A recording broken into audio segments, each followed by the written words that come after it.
সুপ্রিয় দর্শক, আসসালামু আলাইকুম। আপনাদের সবাইকে স্বাগত জানাচ্ছি এখনকার আলোচনা। আপনাদের সঙ্গে আছি আমি সিরাজুল ইসলাম। দর্শক, আলোচনা অনেকগুলো প্রেক্ষাপট থেকে করা যাবে। ডোনাল্ড ট্রাম্প চুক্তির জন্য একেবারে মরিয়া হয়ে উঠেছে।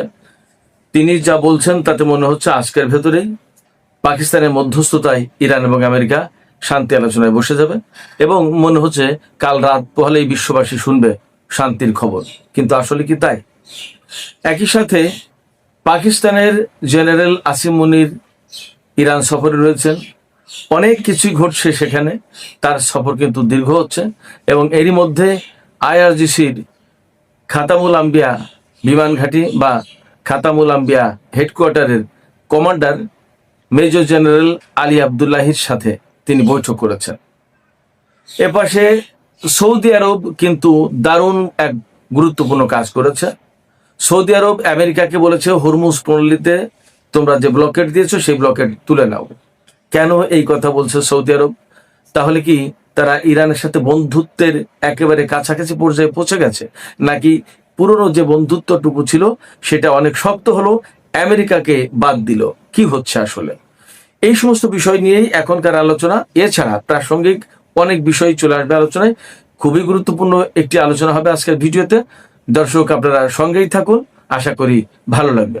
আর ভালো যদি লাগে ভিডিও, তাহলে লাইক কমেন্ট শেয়ার করবেন এবং চ্যানেলটি সাবস্ক্রাইব করে সাথেই থাকবেন। দর্শক, চলুন ডোনাল্ড ট্রাম্প কি বলছেন। ডোনাল্ড ট্রাম্প আজকে ঘোষণা দিয়েছেন যে ইরান তার পরমাণু ডাস্ট, এটা আসলে কোনটা আমি পরিষ্কার না, যেটা সমৃদ্ধ ইউরেনিয়াম এটা নাকি অন্য কোনো ফরম্যাটের সমৃদ্ধ ইউরেনিয়াম, সেটা ইরান নাকি আমেরিকাকে দিতে রাজি হয়েছে। এবং ডোনাল্ড ট্রাম্প বলছে আজকের ভিতরেই সুখবর পাবে বিশ্ববাসী, বা একটা বড় রকমের ব্রেক থ্রু আসছে, সফলতা আসছে চুক্তির ব্যাপারে। আসলে কি হতে যাচ্ছে? ইরানের পক্ষ থেকে কিন্তু একেবারেই চুপ। ইরান কোনো বক্তব্য দিচ্ছে না, ইরানের কোনো কথা নেই। একেবারেই গায়ে পানি ঢেলে দিয়ে আরামে নিরিবিলি নিশ্চুপ বসে আছে। এক অদ্ভুত রাজনীতি। আমার কাছে মনে হচ্ছে যে ইরানকে কেন্দ্র করে ইসরায়েল এবং আমেরিকা যে সমস্ত প্ল্যান পরিকল্পনা করেছিল, সমস্ত প্ল্যান পরিকল্পনা মার খেয়ে গেছে।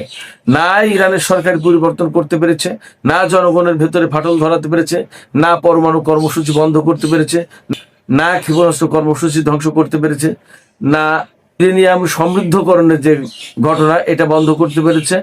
ইরানের সামরিক বাহিনীর সক্ষমতা তেমন কিছুই নষ্ট করতে পারেনি। তাহলে কি হলো? মাঝখানে অনেকগুলো জীবন গেছে এবং শুধু এই জীবন ইরানিদের যায়নি, বহু সেনা